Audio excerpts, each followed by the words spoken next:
신앙은 신비롭습니다. 신비롭다는 말은 지금 이 순간에도 사실입니다.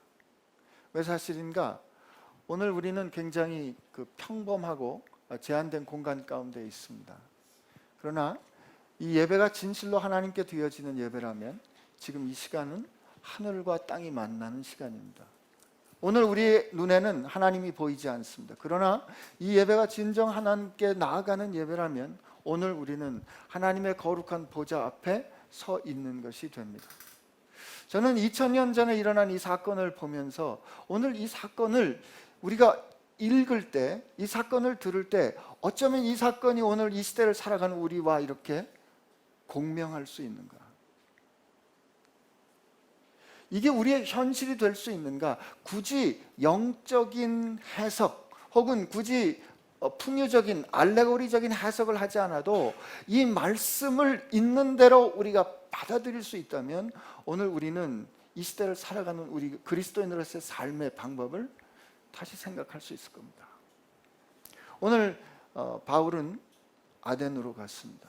아덴은 지금 서구 사회를 이루는 정신의 뿌리입니다. 그 유명한 서구 철학의 근원이 되는 위대한 사상가들이 이 아덴에서 자랐습니다. 그러니까 당대 로마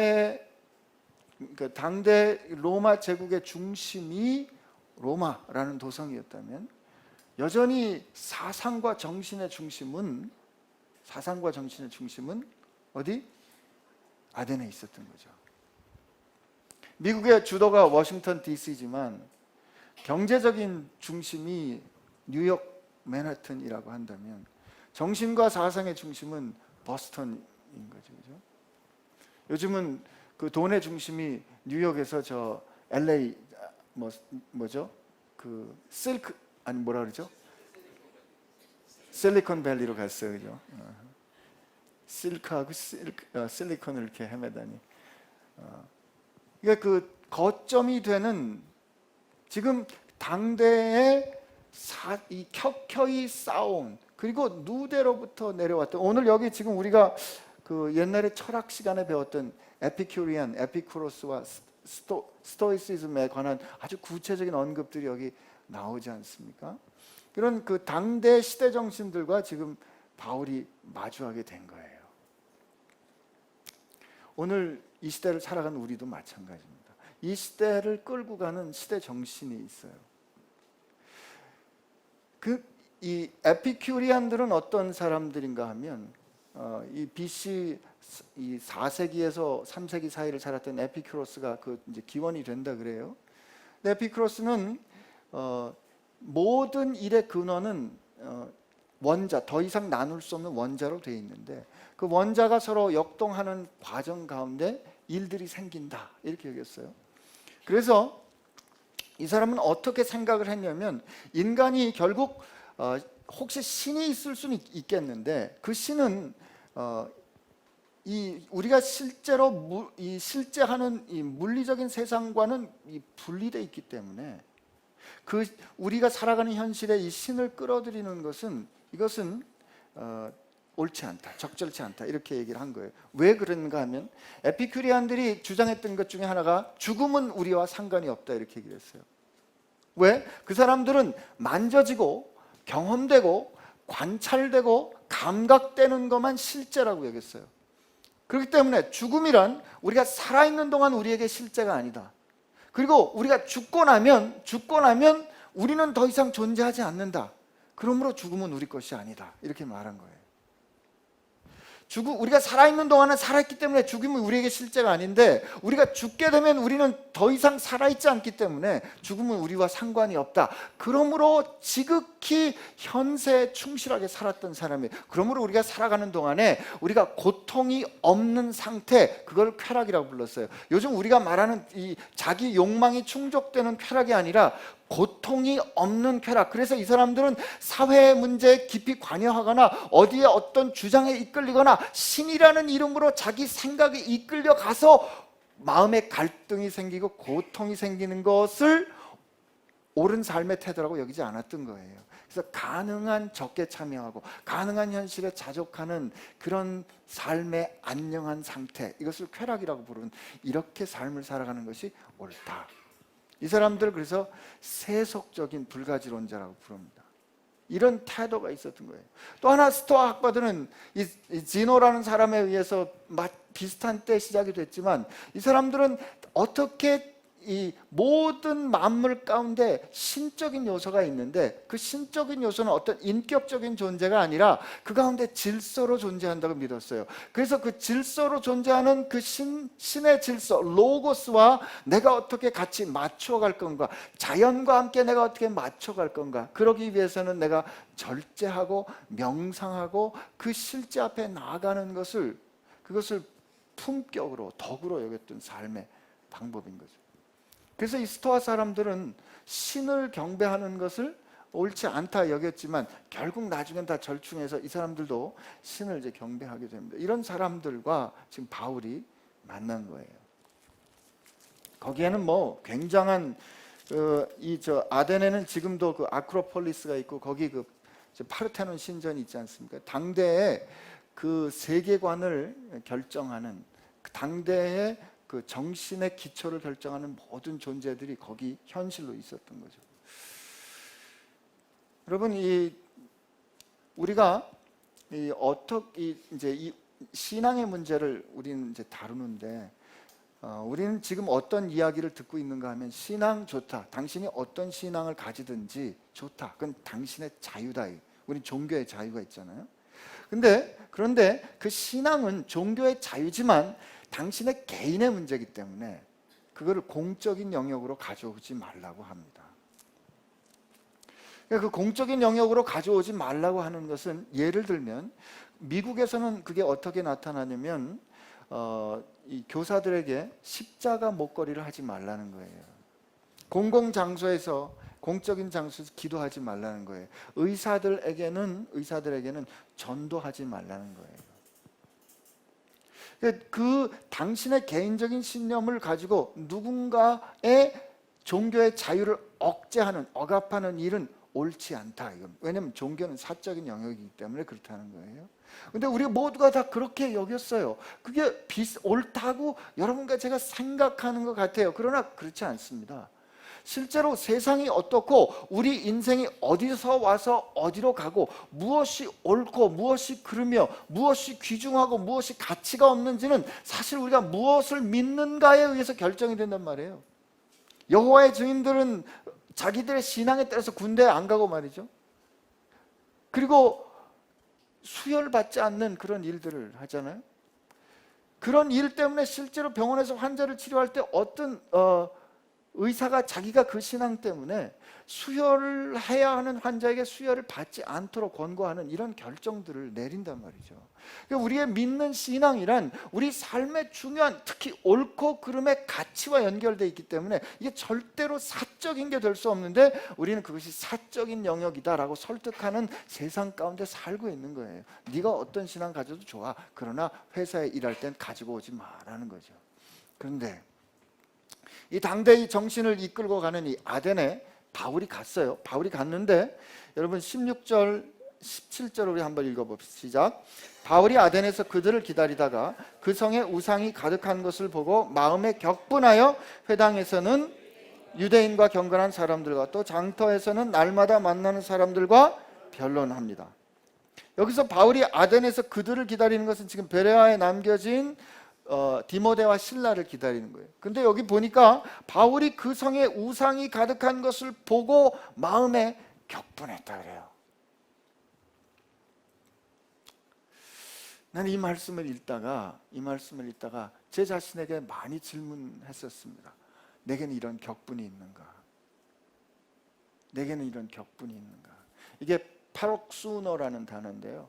이 페록수노라는 이 헬라 단어가 이 구약성경, 이 신약성경엔 여기 말고 고린도전서 13장에 성내지 아니하며, 그 성내지 아니하며의 그 단어가 한 번밖에 사용이 안 되는데, 구약을 70인용으로 번역한 것에는 많이 사용이 돼요. 근데 이게 주로 어떨 때 사용이 되냐면 이스라엘 백성들이 하나님의 말씀을 어겨서 이스라엘 백성들이 하나님의 말씀을 따르지 않아서 하나님을 멸시하거나 하나님을 무시하거나 하나님을 능욕하는 그런 상황을 놓고 하나님을 멸시하는 것을 이스라엘이 하나님을 팔옥순호했다 그러고, 하나님을 무시하는 것을 이스라엘이 하나님을 팔옥순호했다 그러고, 하나님을 능욕하는 것을 이스라엘이 하나님이 팔옥순호했다 그래요. 이게 능동형이고, 그들이 그런 행위로 인하여서 하나님의 가슴이 격동케 되는 거, 하나님의 가슴이 이 일로 인하여 하나님의 가슴이 이 경로에 이르게 되는 상태를 피동태로 팔옥순호케 되었다고 설명을 해요. 지금 바울이 그렇게 된 거예요. 바울이 이 우상에 가득한 아덴을 보면서 그의 마음이 격분에 차게 됩니다. 근데 여기서 우리가 봐야 될 게 보고예요. 보고. 우상에, 아덴이 우상에 가득한 것을 바울은 봤다. 오늘 이 뒷부분에 보면 이 바울의 설교가 이 소개가 돼요. 요약이 되는데 아마 바울 사도께서 이렇게 짧게 요약하진 않았을 거예요. 이렇게 짧게 설교로 끝내진 않았을 거예요. 왜냐하면 바울이 함께 끌려갔던 그 법정 말이에요. 그 법정에서 바울이 말할 때, 그 아레오바고에 가서 말할 때 바울의 변증이 이렇게 짧게 몇 문장으로 끝나지 않았을 거예요. 그런데 누가는 그 바울의 긴 증언을, 긴 설교를 이 중요한 핵심으로 요약합니다.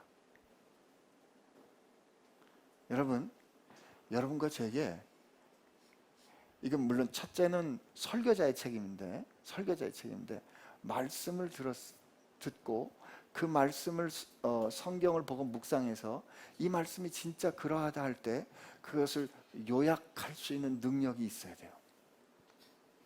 이게 여러분과 제게 있어야 돼요.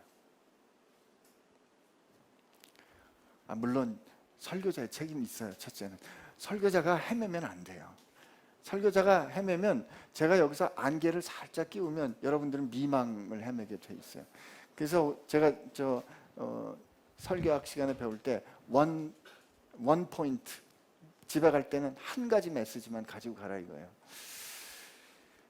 우리가 같이 노력합시다. 근데 우리 17장 앞부분에 보면 누가가 어떻게 요약을 해줘요?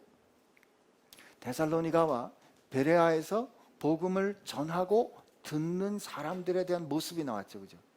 복음을 바울이 그들에게 증언할 때, 데살로니가에서 복음을 증언할 때 어떻게 증언을 시작했어요? 회당에서 말씀을 읽었어요. 말씀으로부터 시작해서 말씀을 통해서 하나님께서 정하신 구원자는 고난을 받아야 하고 그들이 그 고난을 받은 후에 죽은 후에 다시 살아나야 할 것을 말씀을 읽고 말씀 가운데 드러난 하나님의 뜻이 무엇인지 분별해 알았어요.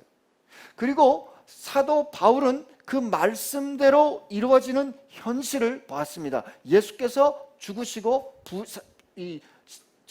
고난당하시고 죽으시고 부활하셨잖아요.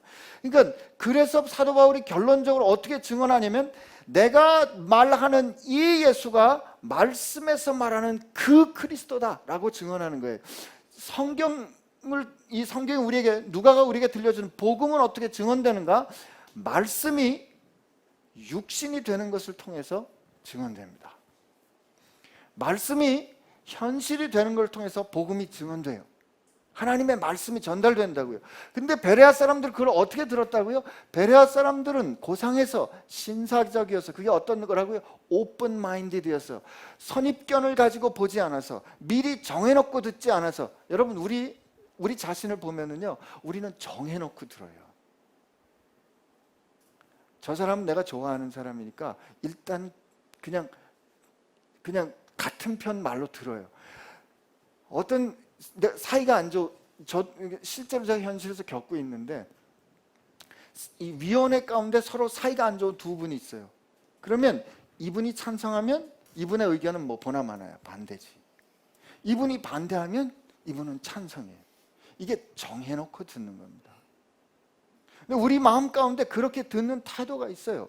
그러나 베레아 사람들은 신사적이어서 이게 오픈 마인드 된 거예요. 있는 대로 듣고 말하는 대로 듣고 그 내용을 잘 파악해서 말씀에 비추어서 이게 과연 그런가 하고 옳은가를 비교해 가졌어요. 그리고 옳은가를 비교해 그들이 가졌을 때 그 말씀은 절대로 그들을 가만두지 않았단 말이에요. 말씀을 이해했다, 말씀을 들었다, 말씀을 깨달았다는 것은 곧 말씀이 그들 가운데 현실이 되는 거예요. 이럴 때 그들의 믿음은 소문나게 돼 있습니다. 소동이 나게 되는 거죠. 이게 누가가 요약해 준 앞선 데살로니가와 베레아에 있었던 사건이죠. 오늘 누가는 이 바울의 증언을 우리에게 요약해 줍니다. 근데 그 전에 저는 사도 바울이 아덴에 가서 격분했는데 그 팔옥순허했는데 우리 가운데 그 격분이 왜 없을까? 여러분과 저는 지금 세상을 향해서 격분하고 있습니까? 격분하고 있어요? 격분하지 못하는 중요한 몇 가지 이유가 있다면, 첫째는 세상을 바라보지 못하는 거예요. 왜 그러면 세상을 우리가 바라보지 못? 우리가 세상을 봤는데 세상에 우상이 가득한 것을 모르는, 안 보여. 그건 마치 뭐와 같으냐면 말이죠, 여러분에게 엑스레이를 아무리 보여줘봐야 까만 거하고 흰 거밖에 안 보이는 거죠. 저는 그 안에 뭔가 있는지를 알아요. 왜냐면 그게 그 현실, 내 눈에 보이는 까맣고 흰 그림자가 표상하는 현실, 실제가 뭔지 저는 배워 안단 말이에요. 문법을 알았어요. 그걸 보는 문법, 읽는 법을 배웠거든요. 우리가 세상을 보는 문법이 필요해요. 우리가 세상을 아는, 이해할 수 있는 기준이 필요해요. 그게 뭐예요? 말씀인 거지. 그 하나님의 말씀이 우리 가운데 있을 때 그 하나님의 말씀을 가지고 세상을 읽고 하나님의 말씀에 비추어서 세상을 볼 때 비로소 세상이 읽히는 거예요. 그런데 우리가 그 하나님의 말씀을 가지고 세상을 보질 않았어요. 왜냐하면 말씀은 듣긴 들었는데 말씀은 여기 있고 세상이 여기 있을 때 무슨 뜻이냐면, 교회에서 말씀을 듣고 아멘 했는데 집에 가서 말씀과 전혀 다른 현실에 대해서도 아멘 하는 거지. 왜요? 말씀이 내 마음 가운데 없으니까. 말씀이 내 마음 가운데 살아있으면 말이에요, 말씀과 다른 현실을 볼 때 질문이 된다고요. 하나님, 이거 왜 이렇죠? 하나님, 이게 왜 왜 이렇게밖에 안 되지요? 하나님, 왜 이게 이 모양이지요? 라고 질문하게 돼 있어요. 이게 그 목마름이 올라오게 돼 있다고요. 그런데 그 목마름이 없잖아, 우리 가운데. 우리 목사들이 가슴을 치고, 이 목사들이 하나님 앞에 가슴을 치고 회개해야 될 일이 뭐냐면, 오늘 이 시대의 교회를 놓고 우리는 격분하지 않는다. 이 시간 이 시대의 교회를 놓고 우리는 가슴이 아프질 않아요. 왜? 안 보이니까. 왜 안 보여요? 우리 가운데 기준되는 하나님의 말씀이 없으니까. 여러분과 제가 하나님의 말씀이 우리 가운데 담겨져 있다면, 우리 가운데 하나님의 말씀이 살아있다면 그 말씀으로 세상을 보기 때문에 말씀과 다른 세상 앞에서 우리가 가슴 아파할 수밖에 없는 거예요. 가슴이 격동되게 돼 있어요. 가슴이 팔옥순허되게 돼 있어요. 왜? 그리고 이게 첫 번째예요. 그리고 우리가 왜 또 격분하지 않는가? 우리가 왜 이 분노하지 않는가? 혹은 분노하지 못하는가? 우리가 볼 때 세상이 너무 큰 거예요.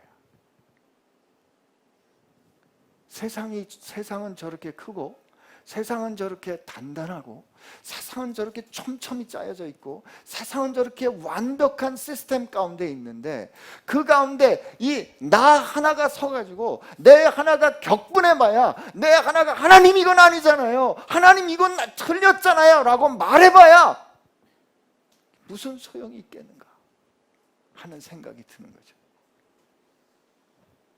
그러나 여러분, 아덴에 바울이 혼자 있었어요.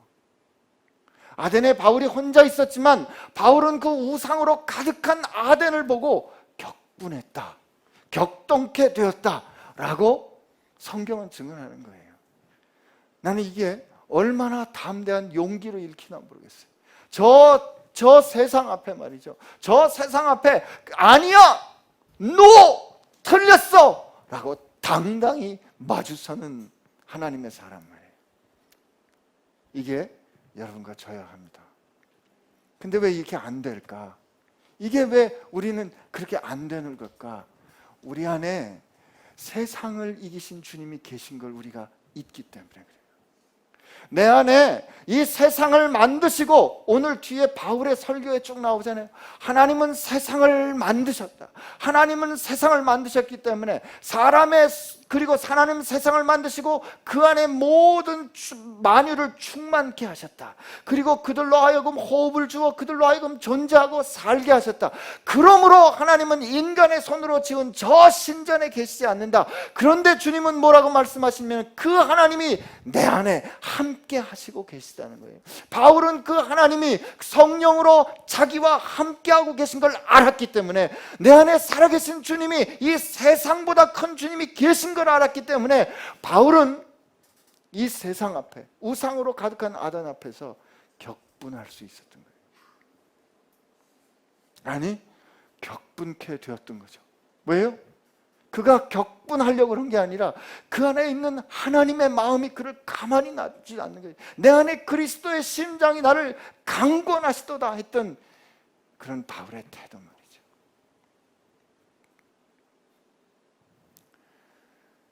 여러분과 제 마음 가운데 이런 격분함이 있게 되기를 축복합니다. 근데 그렇게 그 하나님의 마음을 가진 거예요. 여러분, 이게, 그리고 가만히 보니까 하나님은 이렇게 일하시는 거예요. 보니까 아덴의 그 많은 사람들 가운데 지금 이 바울이 혼자 딱 서 있잖아요. 이거는 우리 옛날 어르신들이 이런 상태를 보고 뭐라 그러냐면, 이런 헛수고를 뭐라 그러냐면 계란으로 바위치기라는 거지. 저 타산 같은 바위를 계란을 던져가지고 깨뜨리겠다는 태도예요. 바울이 지금 격분해봐야 아덴이 꼼짝을 하겠나 하는 이런 생각인 거죠. 그런데 그러고 봤더니 하나님은 하나님의 역사를 그렇게 이루시더라고요. 어떻게?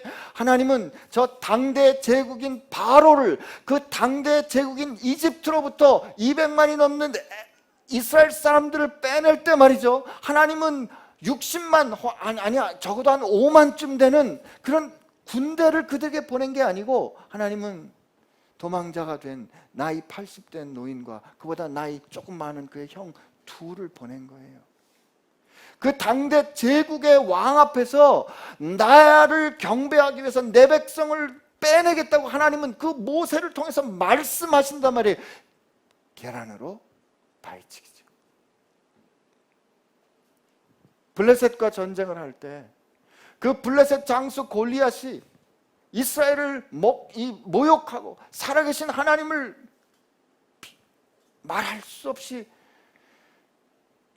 비난하고 모욕을 줄 때, 그의 그 커다란 그 거인 골리앗에 사실 사울 왕과 그 모든 이스라엘 병사들이 압도당해가지고 찍소리도 못하고 있었을 그때, 소년 다윗이 형들 밥 주러 갔다가 뭐라고 말합니까? 저자가 누군데, 저 할례 받지 못한 자가 어떻게 살아계신 하나님을 모욕하게 놔둘 수 있습니까?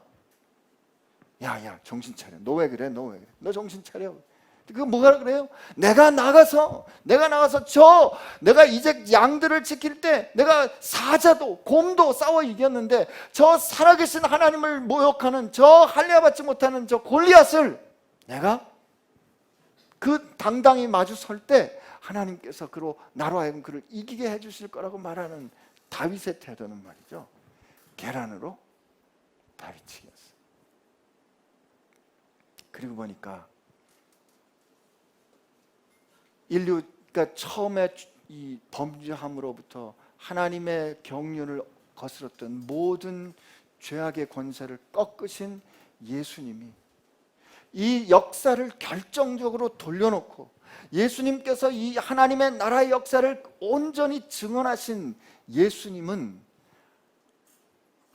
십자가에서 벌거벗겨진 한 사람으로 마주섰던 거죠. 계란으로 바위치기. 하나님의 나라는 겨자씨와 같고, 하나님의 나라는 겨자씨와 같은 그 사람들을 통해서 저 타산과 같은 눈에 보이는 현실을 전복시키면서 임하도록 하나님이 결정하시고 역사하셨다 이 말이에요.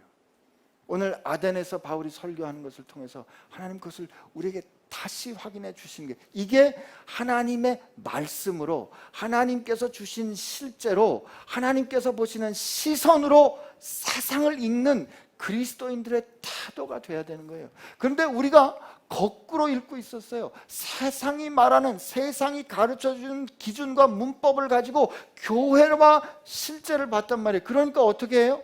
손으로 지은 교회 건물이 압도적으로 커야 하나님이 영광을 받으실 거로 생각을 해가지고, 손으로 지은 숫자가 많은 사람들이 모이고 그게 높이 하늘을 찌를 듯 바벨탑처럼 쌓일 때 하나님이 영광을 받으실 것처럼 세상의 문법으로 성경 말씀을 적용해서 읽었기 때문에 오늘 이 시대가 이렇게 되는 거 아니냐고요.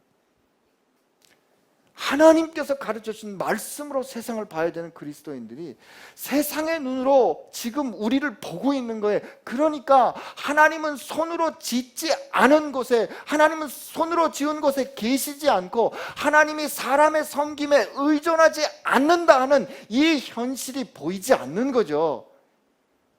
그러니까 사람이 교회고 건물이 교회가 아니라는 이 엄연하고 옳은 진리에 대해서 우리는 그냥 그래도 건물이 있어야 사람들이 와. 그래도 건물 지어봐. 빚 얻어서 건물 번듯하게 올려봐. 몇 년 아니면 빚 갚는다 라고 생각하고 결정하는 거예요. 그럴 때 우상은 절대로 꺾이지 않습니다. 고린도 후서에 있는 예수 그리스도보다 높아진 세력들이 절대 꺾어지지 않습니다.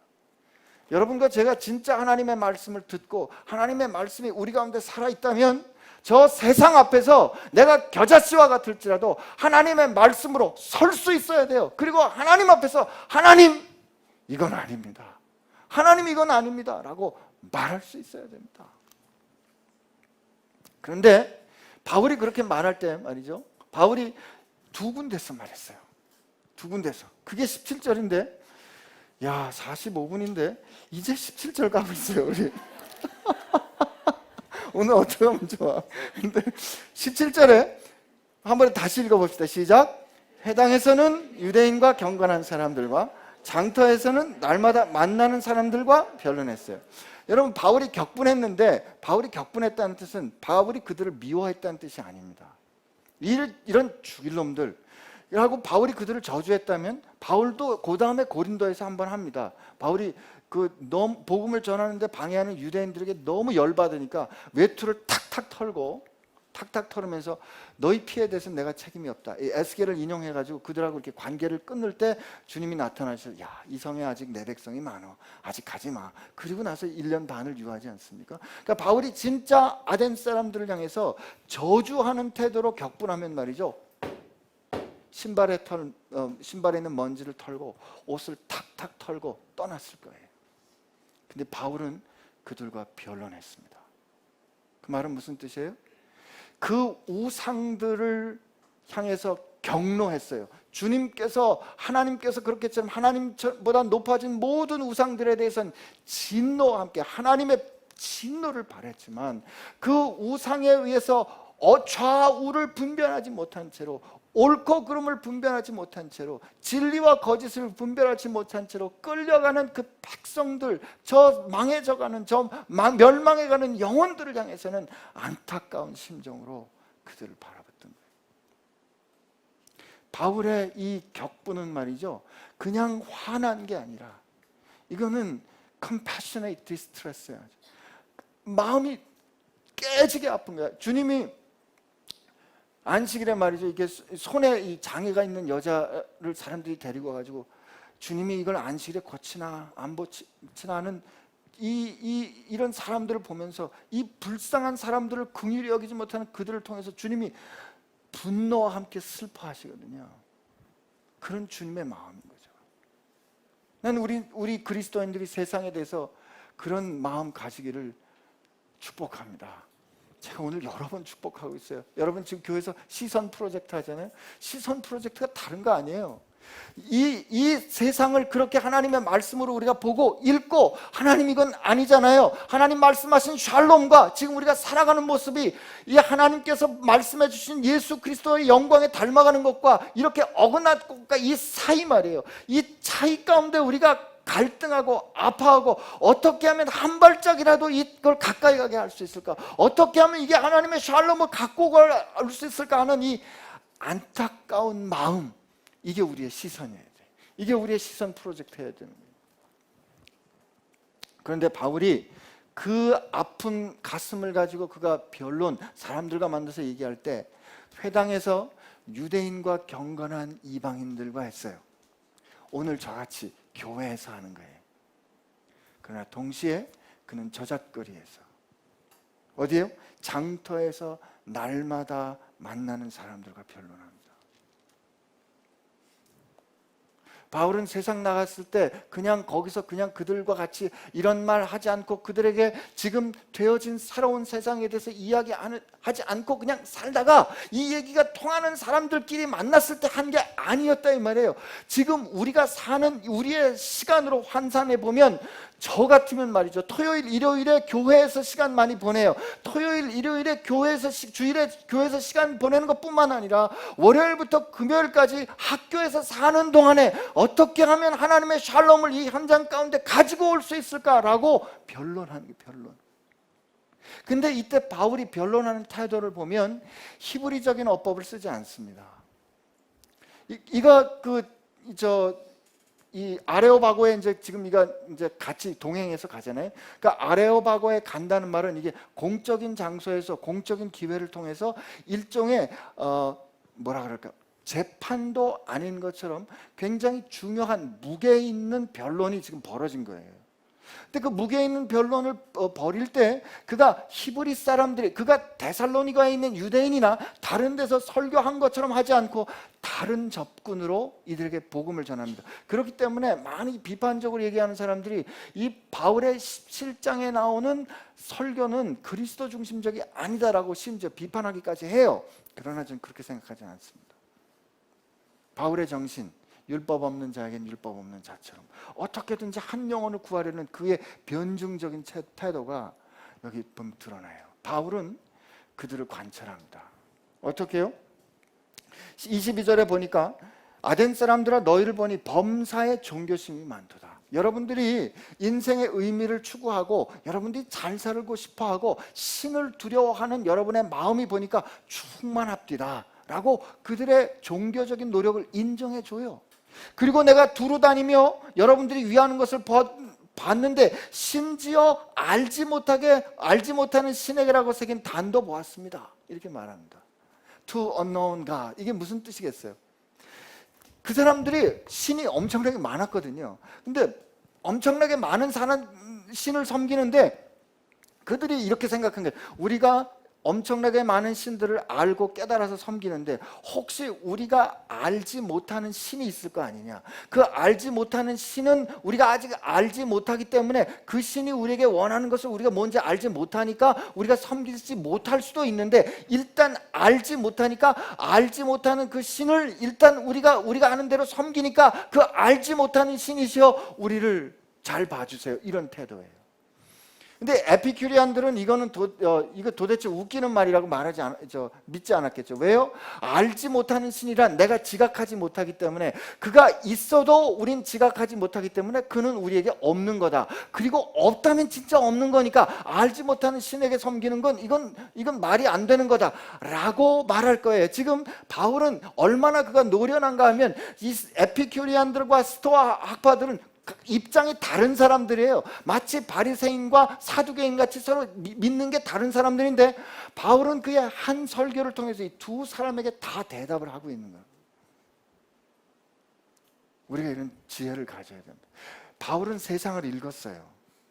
자기가 만날 사람들을 읽었던 거예요. 내가 두루 다니면서 봤다. 여러분, 우리 복음을 전한다고 말하면서 그 사람들과 친구 되는 걸 안 합니다. 제가 선교에 관해서 어디 가서 강의를 하거나 할 때면 우리가 급한 마음이 있어요. 그리고 때로는 그렇게 전해야 되지만 정말 이게 인생의 가장 중요한 결정을 하는 그런 복음을 전하는데 그 사람하고 나하고 사귈 시간도 주지 않고 내가 어떤 사람인지 말할 그런 시간도 가지지 않은 채로 그냥 말해버리는 거예요. 그냥 훅 말해버리고 우리가 훅 말한다고요? 여러분 제가 저기 미국 사람한테 그 육개장 아주 펄펄 끓는 육개장을 탁 먹으면서 아 시원하다. 그러면 미국 사람이 이제 한국말 갓 배워가지고 제가 이걸 탁 이렇게 먹으면서 이야 시원하다. 그러면 그 사람이 이해하겠어요? 이해 못합니다. 도대체 이렇게 뜨거운데 이렇게 매운데 이게 왜 시원하다는 거야? 이해 못합니다. 그래놓고 시원하지? 먹어봐 시원하지? 나는 말했다 이거예요. 그렇지 않아요. 바울은 그들을 읽었던 거죠. 여러분 우리가 누군가를 사랑해서 누군가에게 복음을 전하려면 그가 어떻게 사는지, 그가 누군지, 그의 관심은 무엇인지, 그가 목말라 하는 것은 무엇인지 우리 볼 수 있고 기다려주고 이해하려고 들어주는 게 필요해요. 목사들이 제일 못하는 것 중에 하나가 잘 들어주기거든요. 들어주기가 굉장히 중요합니다. 바울은 그들을 읽었어요. 그리고 바울이 그들에게 그렇게 읽은 그들에게 이렇게 말합니다. 여러분이 그 알지 못하고 위하는 그것을 내가 이제 여러분에게 알게 해주겠습니다. 여러분 이건 바울이 점잖게 지금 그들을 꾸짖는 거예요. 너희들은 지금 뭔가 한다고 말하지만 그 열심히 있는 건 알겠는데 지금 너희들은 뭐 하는지 모르면서 하고 있는 거야. 근데 내가 이제 알려줄게. 여러분 이거 굉장히 중요합니다. 너희 여기 오늘까지는 너희들이 모르고 했는데 이제는 내가 알려줄게. 이거 굉장히 중요해요. 그리고 바울이 말합니다. 제가 이미 앞서서 조금 요약했지만 하나님은 천지를 지으신 분이기 때문에 천지를 지으신 하나님은 사람의 손으로 지으신 곳에 계시지 않는다. 여러분 우리 교회가 왜 건물 짓지 않는 거 이해하시겠어요?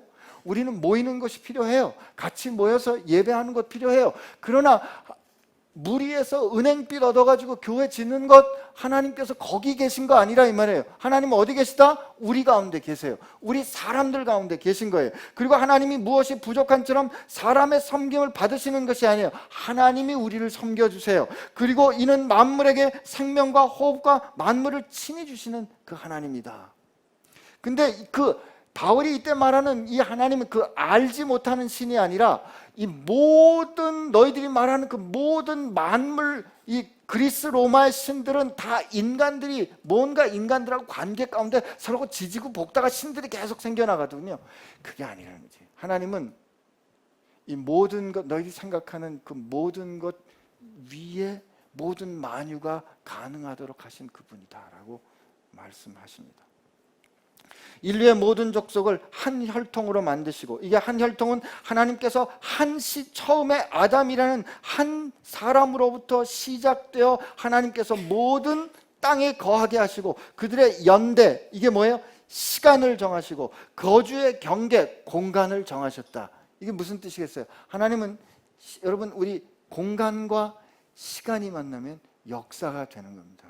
하나님은 인간의 역사를 경륜하신다 이거예요. 하나님이 창조하셨어요. 창조하신 하나님이 경륜하신다 이거예요. 이건 지금 에피큐리안들이 생각할 때는 이게 말이 안 되는 거예요. 하나님은 우리랑 상관없이 계시고 우리는 그저 우연에 따라 살아가는 인생인데 그가 우리 인생을 경륜해? 그가 우리 인생을 관여해? 라고 지금 이들이 깜짝 놀랄 거예요. 그리고 또 뭐라고 말씀하시냐면 이는 사람들로 하나님을 더듬어 찾아 발견하게 하려 하심이로되 그는 우리 각 사람에게 멀리 계시지 않는다. 이 그릭 사람들이 생각한 거는 다른 거죠.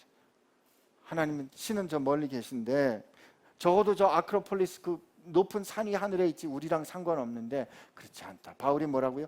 하나님 우리가 가까이 계시다. 그리고 어떻게 가까이 계세요? 우리가 이제 바울은 그들의 문화를 어떻게 읽었는지를 28절에 그들이 이미 오래전에 있던 그들의 시를 인용해요. 우리가 그를 힘입어 살며 기동하며 존재하느니라. 이게 에피메니데스라는 사람이 BC 600년에 쓴 시래요. 너희 시인 중에 어떤 사람들 중에 그 어떤 사람들이면 아라토스라는 사람인데 이 사람이 시실리아에 있는 시인인데 그가 뭐라고 말하냐면 우리가 그의 소상이라 하는도다. 이때 이 그의라는 시는 다른 시인이겠죠. 그러나 바울은 말합니다. 우리가 그 천지를 지으신 하나님의 소생이 되었은즉, 그 천지를 지은 하나님을 이 돌이나 은 같은 것을 만들어 놓고 하나님이라고 말하는 것은 이건 틀렸어, 옳지 않아 라고 말하는 겁니다.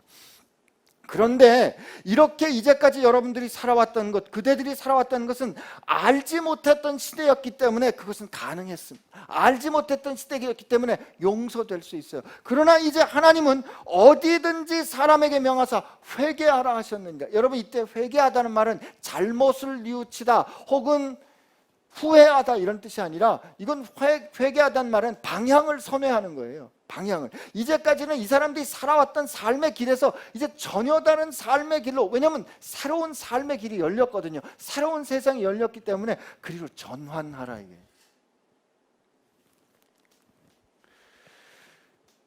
그리고 31절에 그리스도 중심의 설교를 합니다. 이는 정하신 사람으로 하여금 천하를 공의로 심판할 날을 작정하시고 이에 그를 죽은 자 가운데서 다시 살리신 것으로 모든 사람에게 믿을 만한 증거를 주셨음이니라 하니라. 하나님은, 스토아 학파의 사람들은 하나님의 진리를 어떤 그 철학적인 진리, 불변의 진리로 생각했는데, 지금 바울이 뭐라고 말하는 거냐면 하나님이 인격이 되어서 우리에게 그를 보여주셨다 라고 말하는 겁니다. 그게 사실로 일어났다 라고 증언하는 겁니다. 여러분, 바울이 혼자 이 당대의 그 시스템 앞에서 이렇게 설교하고 증언한다고 해서 어떤 변화가 일어났을까? 어떤 변화가 일어날까? 이게 계란으로 바위치기지라고 생각해요. 맞았어요. 그냥 눈에 보니까 어떤 사람이 죽은 자의 부활을 듣고, 어떤 사람은 조롱도 하고, 어떤 사람은 다시 말을 듣겠다고 말하는, 아직 두 가지로 갈리는 반응이 납니다. 이게 죽은 자의 부활에 대해서 말할 때 왜 조롱을 말하는가 하냐면, 지금 이 아레오바고에 갔잖아요. 이 아레오바고가 만들어질 때 이 사람들의 신화, 시에 보면 어떻게 되어 있냐면, 아폴로 신이 이 아레오바고라는 법정을 처음 열었는데, 그가 뭐라고 말했냐면, 어떤 사람이 죽어 그의 피가 땅에 뿌려질 때 부활은 없다, 이렇게 말한 거예요. 그러니까 그리스 사람들 부활을 믿지 않았어요. 그런데 그렇게 말한 그 아레오바고에 가서 그가 뭐가 말하냐면, 죽은 자 가운데서 하나님이 그를 다시 살려내셔서 이제 새로운 세상이 시작되었다는 증거를 삼으셨다는 거죠. 말씀을 정리할 때 우리 이 말씀을 정리하면서 이 부활에 대한 생각을 다시 한번 확인해야 됩니다. 여러분, 주님께서 죽은 자 가운데서 다시 살아나신 게 그가 하나님의 아들인 것을 증명하려고, 혹은 죽은 후에 삶이 있다는 것을 보여주려고 하는 그 정도의 약한 의미가 아니에요. 죽은 자 가운데서 주님께서 다시 살아나셨다는 것은 마지막 날이 시작되었고, 이제 우리가 살아가는 이 역사는 하나님께서 우리로 하여금 새로운 국면, 새 하늘과 새 땅이 영광으로 이 오래된 처음 땅과 처음 하늘을 깨뜨리고 임하는 그 패러다임의 전환이, 역사의 국면의 전환이, 새로운 하나님의 창조가 시작되었다. 하나님은 창조하신 하나님이고, 그 창조하신 하나님이 역사 가운데 예수 그리스도를 통해서 역사의 완성을 일으키는 새 역사를 창조하셨어요. 일으키셨단 말이에요. 그 창조하시는 하나님이 오늘 우리를 이 역사의 완성으로 이끌어 가실 텐데, 그 새로운 길에 대해서 지금 하나님이 말씀하고 계시니까 돌이켜야 돼, 돌아와야 돼 라고 당대의 그 세상을 향하여서 사도 바울은, 겨자씨와 같은 사도 바울은 확신을 가지고, 아픔을 가지고, 격동되는 마음을 가지고 선포했던 겁니다. 그러나 그 선포는 정죄가 아니고 사랑이 가득한 설득이었던 거죠. 여러분과 저 그렇게 유명하지 않습니다. 오늘 우리가 세상에 나가서 살아가는 동안에 우리가 어떤 결정을 내린들, 우리가 어떤 말을 한들 이 세상이 바뀌겠습니까? 이 헬 조선이 바뀌겠습니까? 노력해봐야 소용없다는 그 좌절이 바뀔까 하는 질문이 들 거예요.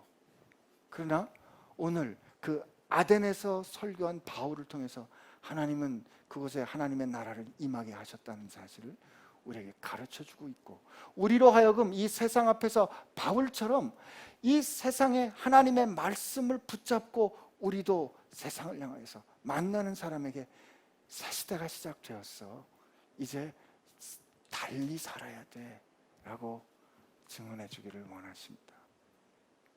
여러분, 우리 한 주간 살아가는 동안에 여러분과 제 가슴 가운데 하나님께서 하나님의 말씀을 채워주시고 그 말씀을 통해서 세상을 보고, 그래서 그 세상을 향하여서 어떻게 돌이켜야 할 줄을 우리가 보여주고,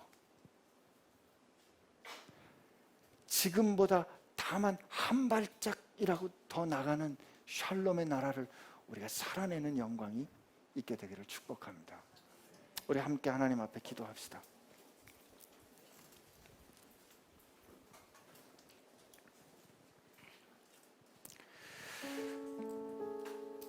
우상으로 가득한 아덴의 외딴 섬처럼 아주 미미한 존재처럼 서 있었을 바울을 생각하십시오. 그러나 하나님은 오늘 말씀은 우리에게 무엇을 증언해 줍니까? 바울은 하나님의 말씀으로 충만했고 그가 그 하나님의 그 견딜 수 없는 하나님의 가슴으로 세상을 향하여 하나님의 말씀을 선포했다 말합니다. 그리고 그의 말씀은 살아서 결국 아덴을 다스렸습니다. 그렇다면 오늘 그 하나님은 오늘 우리도 이 세상 가운데서 바울이 아덴에서 설교한 것처럼, 바울이 아덴에서 증언한 것처럼 하나님은 이 서울이라는 세속도시에서, 이 서울이라는 아덴에서 여러분과 제가 증언하기를 원하십니다. 말을 잘할 필요가 없어요. 바울을 향해서 저 말 더듬이, 저 말 어줍잖게 하는 저 말쟁이라고 사람들이 놀렸어요. 그러나 그에게는 진리가 있었던 것처럼 여러분과 제가 진실하게 꾸밈이 없이 우리가 할 수 있는 대로 말씀과 함께 고백하는 그 말은 이 아덴과 같은 이 거대 도시, 세속 도시 서울을 흔들고 뒤집는 하나님의 강력이 될 것입니다. 이 시간 하나님 앞에 기도할 때 하나님, 나로 하여금 이 서울 앞에 당당히 설 수 있는 하나님의 가슴, 하나님의 말씀으로 채우게 하여 주시고, 주여 오셔서 저를 채워 주옵소서. 이렇게 하나님 앞에 기도하겠습니다. 하나님 아버지, 그렇습니다. 이 시간 하나님 앞에 간절히 기도합니다. 하나님, 우리가 살아가는 동안에, 하나님 우리가 세상을 살아가는 동안에 왜 세상을 분별하지 못했습니까? 이 세상을 바라보면서 왜 세상 가운데 하나님과 멀어진 우상들을 왜 분별하지 못했습니까?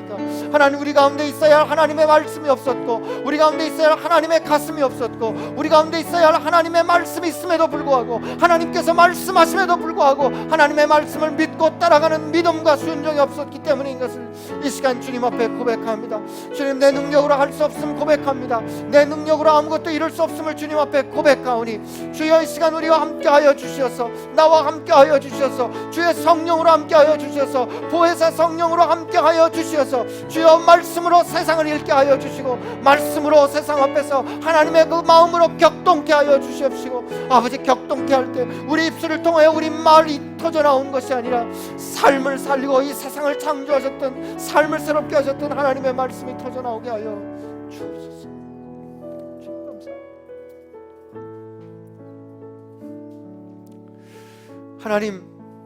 하나님께서 말씀으로 세상을 창조하셨던 것 기억합니다.